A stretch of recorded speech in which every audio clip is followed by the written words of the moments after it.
Hello नमस्कार, मी निर्मला तुमचं सर्वांचं निर्मला फॅशन मराठी चॅनलमध्ये खूप खूप मनापासून स्वागत करते। आज आपण फोर्टक्स ब्लाऊजचं कटिंग बघणार आहोत एकदम सोप्या पद्धतीने।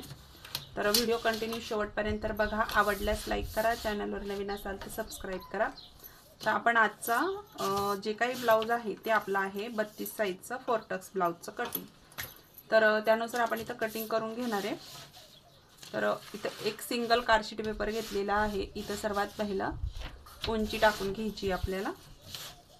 हे बघा, उंची आहे 14 इंच, त्याच्यामध्ये आपण 1 इंच ॲड करायचा प्लस 1 इंच 15 इंच। तर आपण बॅक साईडची सर्वात पहिला उंची करतोय। सर्वात पहिला आपण बॅक साईड कट करून घेतोय, कारण की आपल्याला फोर्टक्स ब्लाऊज आहे आणि फोर्टक्स ब्लाऊजमध्ये फ्रंट पार्टचं कटिंग जे आहे ते थोडं वेगळ्या पद्धतीने असतं। तर आपण त्यासाठी सर्वात पहिला बॅक साईड कट करून घेऊ। सर्वात पहिला आपण इथं उंची टाकून घेतली। उंची टाकून घेतल्यानंतर आपला जो काही मुंडा आहे तो आपल्याला इथे टाकायचा आहे। जसा आता मला मुंडा जो आहे तो घ्यायचा आहे 6 इंच। मुंड्याची लाईन घेतली, त्याच्यानंतर जी काय आपली कटोरीचा टक्स पॉइंट आहे त्याची पण आपल्याला इथे लाईन काढून घ्यायची आहे। तर 32 साईज आहे, 32 साईजचा कटोरीचा टक्स लाईन जी आहे ती आहे 10 इंच। तुम्हीही तुमच्या ब्लाऊजवरून चेक करून तुम्ही टाकू शकता। ही लाईन घेतल्यानंतर इथं आपला कमरेचा चौथा भाग, आता हा सर्वात पहिले तर बॅक साईड पार्ट आहे त्यामुळे आपण इथं जो आहे इथं कमरेचा चौथा भाग टाकून घेणार आहे। 28 साईजचं कमर आहे, तर 28 छातीचा चौथा भाग घ्यायचा। सॉरी, 28 इंचाचं जे काही कमर आहे त्याचा आपल्याला चौथा भाग घ्यायचा आहे। तर 7 चोक 28 येतं आणि त्याच्यानंतर 1 इंच जे आहे ते टक्सचं मार्जिन घ्यायचं आहे आपल्याला। आणि त्याच्या पुढं हे शिलाई मार्जिन आपण लगेच इथे ॲड करून देऊ 2 इंच। तर कमरेचं मी इथं माप घेतलेलं आहे। त्याचबरोबर इथं आपल्याला चौथा भाग, आपला छातीचा चौथा भाग टाकायचा आहे। 8 चोक 32 लूजिंग द्यायचं असेल तुम्हाला मुंड्यामध्ये तर तुम्ही लूजिंग पण देऊ शकता। आणि त्याच्यानंतर 2 इंच हे शिलाई मार्जिन घ्यायचं आहे आपल्याला। आता हे पॉईंट आपण इथं खालच्या साईडला जोडून घेऊ।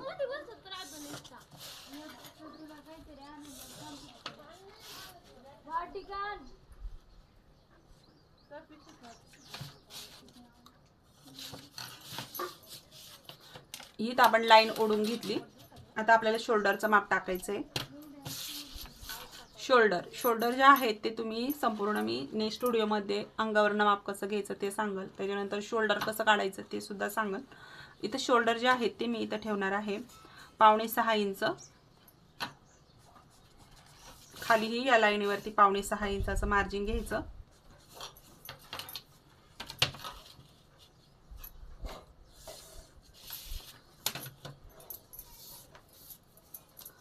त्याच्यानंतर आपला बॅक साईडचा मुंड्याचा शेप देण्यासाठी ह्या पॉइंट आपल्याला जी काही मुंड्याची उंची आहे त्याचा मधला सेंटर घ्यायचा। आता जी आपली ही जी पट्टी आहे ह्या पट्टीने आपल्याला शेप द्यायचा आहे मुंड्याचा।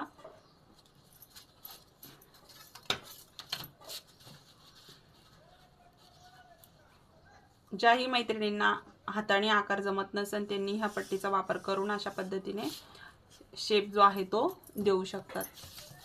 तर इथे हा या पद्धतीने आपला बॅक साईड जे आहे ते तयार आहे। त्याच्यानंतर आपल्याला इथं गळा रुंदीचं माप अतिशय महत्त्वाचं आहे। इथून तुम्हाला शोल्डर किती ठेवायचं ते चेक करायचं आहे। शोल्डर मला ठेवायचं आहे जसं 2 इंच, तर प्लस त्याच्यामध्ये अर्धा इंच ॲड करून घ्यायचं 2.5 इंच, कारण की अर्धा इंच हे आपलं बाही जोडण्यात जातं। त्याच्यानंतर 2 इंचाची शोल्डर पट्टी ही आपल्याला तयार होईल शिवल्यानंतर। गळा रुंदी इथं ओपन आहे 3 इंच, जवळजवळ 3 सव्वा 3 इंच। अशा पद्धतीने हे आपलं इथं मार्किंग तयार आहे। त्याच्यानंतर बॅक साईड पार्टचा गळा आपण मोजून घेऊ शकतो। तर आपला बॅक साईडचा गळा आहे जसा 9 इंच।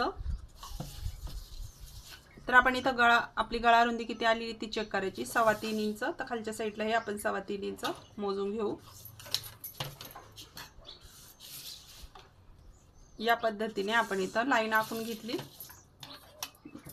इथं आवडीनुसार गळा घ्यायचा आहे, गोल चौकोनी डिझाईन घ्यायचा असेल तर डिझाईन। या पद्धतीने आपण इथं गळा काढून घेतला। आता टक्स बॅक साईडचा टक्स जो आहे तो आपला कटोरीचा जो काही आपला टक्स पॉइंट असतो, म्हणजे कटोरीचा जो काही आपला टक्स पॉइंट असतो त्याच्यापेक्षा 1 इंचाने वर घ्यायचा आहे. अशा पद्धतीने आपण इथं घ्यायचं आहे. तर आपली ही टक्स लाईन आलेली होती 10 इंचावरती अशा पद्धतीने. तर आपण इथं ही टक्सची लाईन पण इथंच ठेवू. इथं तुम्ही याचा जे काही घडी आहे आपला छातीचा चौथा भाग किती होता, 8 इंच बरोबर.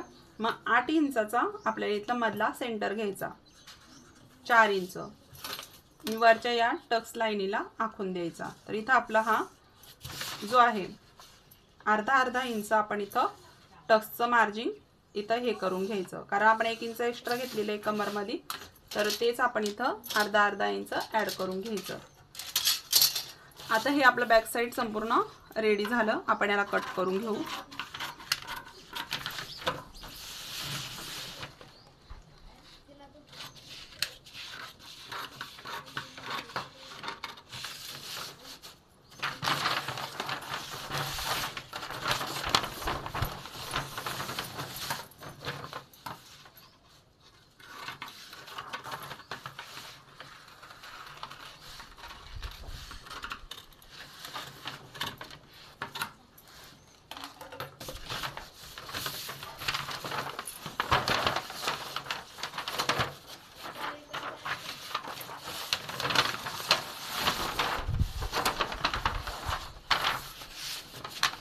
या पद्धतीने आपण बॅक साईड पार्ट जो आहे तो तयार करून घेतला. आता हा बॅक साईड पार्ट जो आहे त्याच्यावरूनच आपण फ्रंट पार्ट तयार करणार आहोत. तर फ्रंट पार्ट तयार करायच्या आधी इकडनं आपल्याला 1 इंच एक्स्ट्रा सोडून द्यायचं आहे. आपल्याला इथं एक लाईन ओढून घेऊ आपण इथं.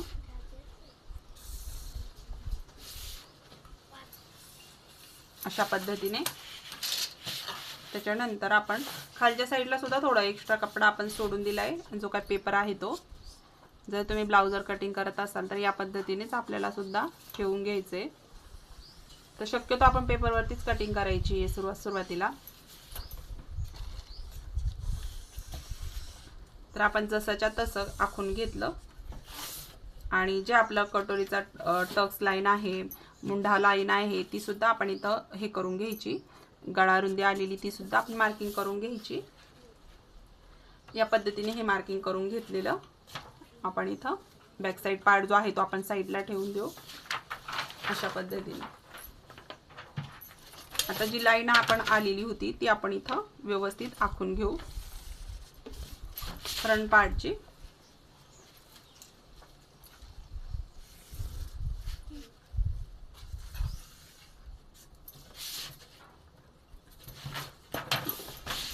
या पद्धतीने आपण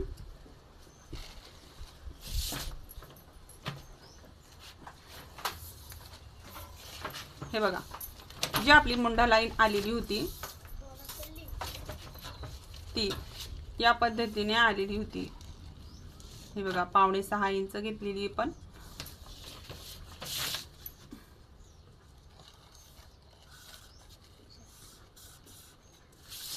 तर अर्धा इंच आपल्याला आतमध्ये डाऊन करून घ्यायचं.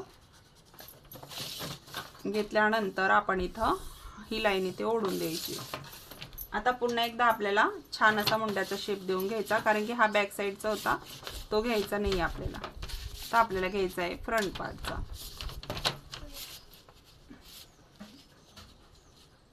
तर या पद्धतीने मुंड्याचा शेप देऊन घ्यायचा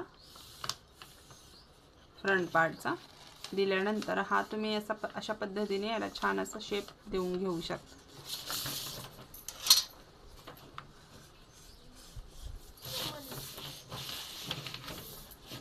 आता आपल्याला इथं आणखीन काही मार्किंग करायचं आहे. फोरटक्सचं 4 डाट कशी द्यायचे ते व्यवस्थित बघायचे आहेत. आता इथे बघा, ही आपली टक्स लाईन आहे. तर इथं आपल्याला घ्यायचा आहे छातीचा 10वा भाग. तर छाती आपली 32 आहे, तर 32 छातीचा 10वा भाग येतो 3.2. तर आपण 3.5 इंचावरती मार्किंग करून घेऊ. तर तीच लाईन आपण खालच्या साईडला पण ओढून घेऊ आणि या पद्धतीने सरळ लाईन आखून घेऊ. या पद्धतीने घेतल्यानंतर आपण ह्या साईडने 1.5 इंच अंतर घ्यायचं आपल्याला, ह्या साईडने 1.5 इंच आणि ह्या साईडने 1.5 इंच घ्यायचं आणि ही लाईन इथे ओढून घ्यायची आपल्याला।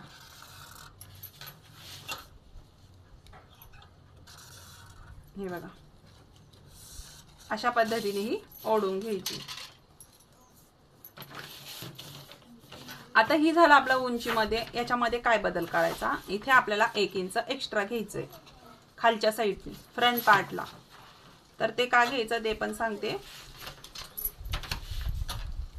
आपण जे काही टक्स मारतो त्यासाठी आपल्याला मार्जिन हवंय, त्यामुळे आपल्याला इथं फ्रंट पार्टला एक्स्ट्रा 1 इंच घ्यायचं आहे। त्यानंतर हा पॉइंट इकडे असा जोडून घेऊ आपण। तर या पद्धतीने आपण 1 इंच लाईन जी आहे ती एक्स्ट्रा घेतली।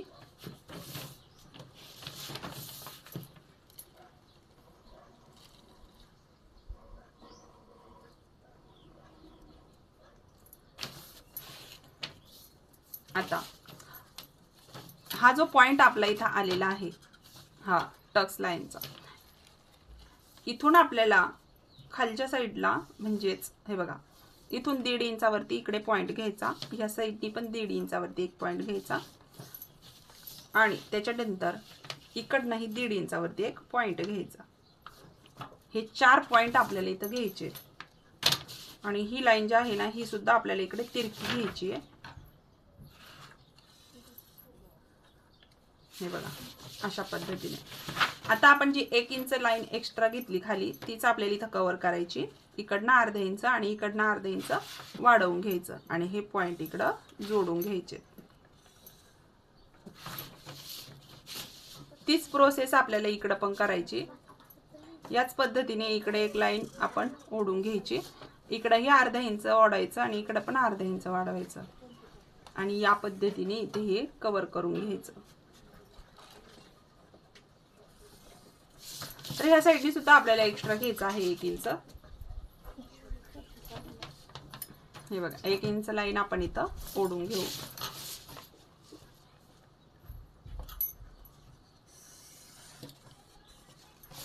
तर अशा पद्धतीने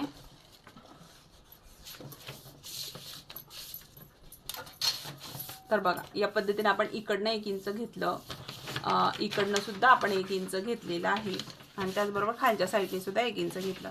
आता ह्या साईडने 1 इंच का घेतलं तर मी पण ते तुम्हाला सांगते।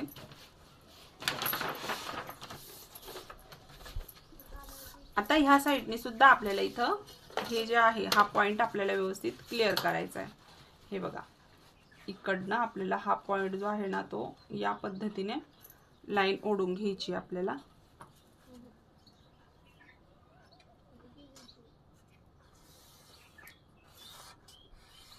तर ह्या साईडने सुद्धा आपल्याला अर्धा इंच घ्यायचे।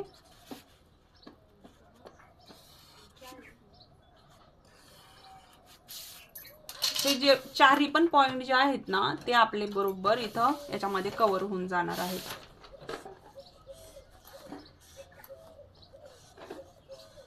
हे बघा अशा पद्धतीने। त्याच्यानंतर आपल्याला इथं पुढचा गळा टाकायचा। पुढचा गळा किती आहे तो चेक करायचा। तर गळा टाकताना आपण आता तिरका टाकणार आहोत। तर गळा आहे जसा 7.5 इंच किंवा आणि त्या शिवल्यानंतर तो होईल 7 इंचाचा आणि गळा रुंदी आपली निघलेली आहे 3.25 इंच। तर गळा रुंदी पण आपण 3.25 इंचावरती टाकणार आहोत। यामध्ये तुम्ही गळा जो आहे बॅक साईडचा डीप असेल तरीही काही अडचण नाहीये आणि वरतीही असेल तरीही काही अडचण नाही, म्हणजे 6, 7, 8 इंचाचा बॅक साईडचा। आता आपण हे पट्टी घेऊन आपण इथे हे छान असा फ्रंटचा गळा घेऊ।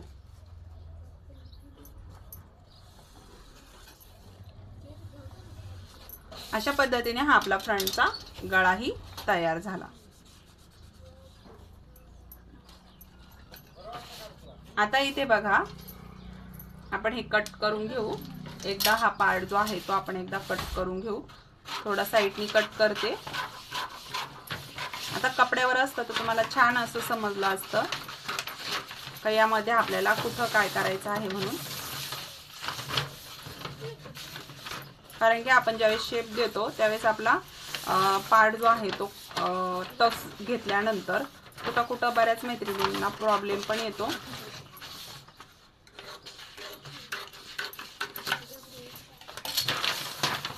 हा आपला फ्रंट पार्ट, बरोबर.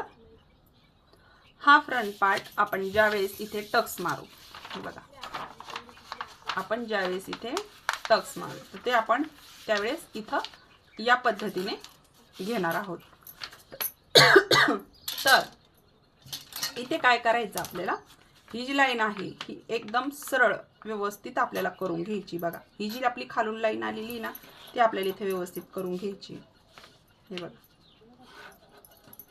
आणि आपण इथं हा गळा कट करून घेणार आहोत. एकदम सरळ लाईन मध्ये कट करून घेणार आहे आपण इथं.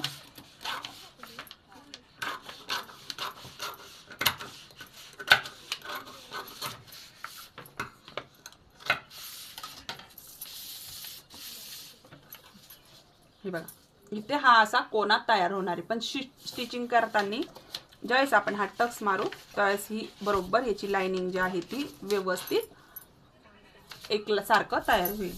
त्याच्यानंतर ह्या साईडचा पण आपण चेक करायचं. तर या साईडनी जे एक्स्ट्रा घेतलं हे त्याच्यासाठीच घेतलेलं आहे आपण. इथंही आपण एक टक्स मारून बघायचा.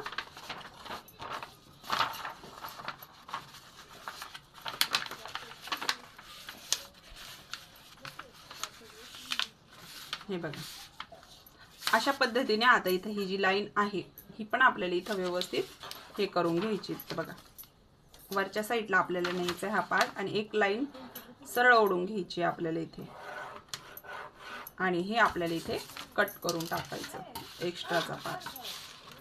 तर ब्लाउज वरती पण कटिंग करताना इथं आपल्याला एक्स्ट्राचा भाग जो आहे तो ठेवायचा आहे. इथं हा जो कोणा निघला हा आपला स्टिचिंग करताना व्यवस्थित होईल. त्याच पद्धतीने इथला सुद्धा टक्स. त्याच्यानंतर आपण आर्म होल जो आहे तो कट करणार आहोत. हे बघा हा जो आर्म होल आहे, आता बघा ही जी लाईन आहे आपली मुंड्याची ती कुठे खाली जातीये तर ती सुद्धा आपल्याला इथं सरळ करून घ्यायची आहे. हे बघा या पद्धतीने करून घेतल्यानंतर हा जो आपला मुंड्याचा शेप आहे तो आपला इथं व्यवस्थित आपल्याला इथे आकार देऊन घ्यायचा आहे.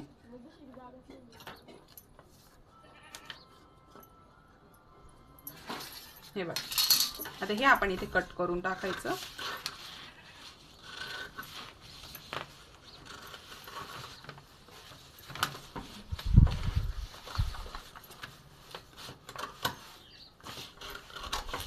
आपण आर्म होल कट केलेलंच नव्हतं फ्रंट पार्टचं, तर ते आपल्याला या पद्धतीने कट करायचं आहे.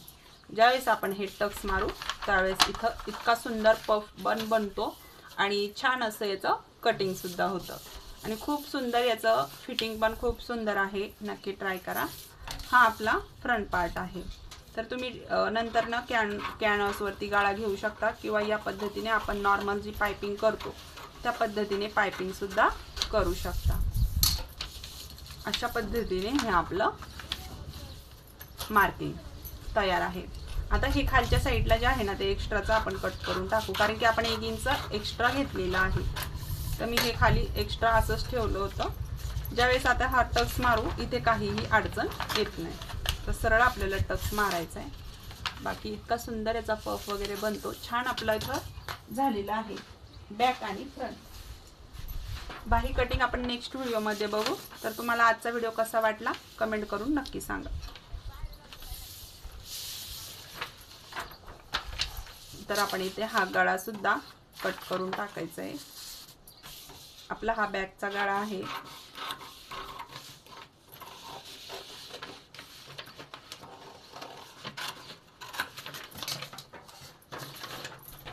आता मी इथं जशी जी शोल्डर पट्टी आहे ती छोटी ठेवली, 2 इंचाची ठेवली. पण तुम्ही इथं तुम्हाला जर मोठी घ्यायची असेल, ब्रॉड घ्यायची असेल, 3 इंच घ्यायची असेल, 3.5 इंच घ्यायची असेल, तुम्हाला जशी घ्यायची असेल तशी तुम्ही इथं घेऊ शकता. काहीही अडचण येत नाही. या पद्धतीने आपला संपूर्ण 4 टक्स ब्लाउजचं कटिंग झालं. तुम्हाला व्हिडिओ कसा वाटला कमेंट करून नक्की सांगा. आवडला असेल तर लाईक करा, चॅनलवर नवीन असाल तर सबस्क्राईब करा. भेटू नेक्स्ट व्हिडिओमध्ये. तोपर्यंत सर्वांना श्री स्वामी समर्थ.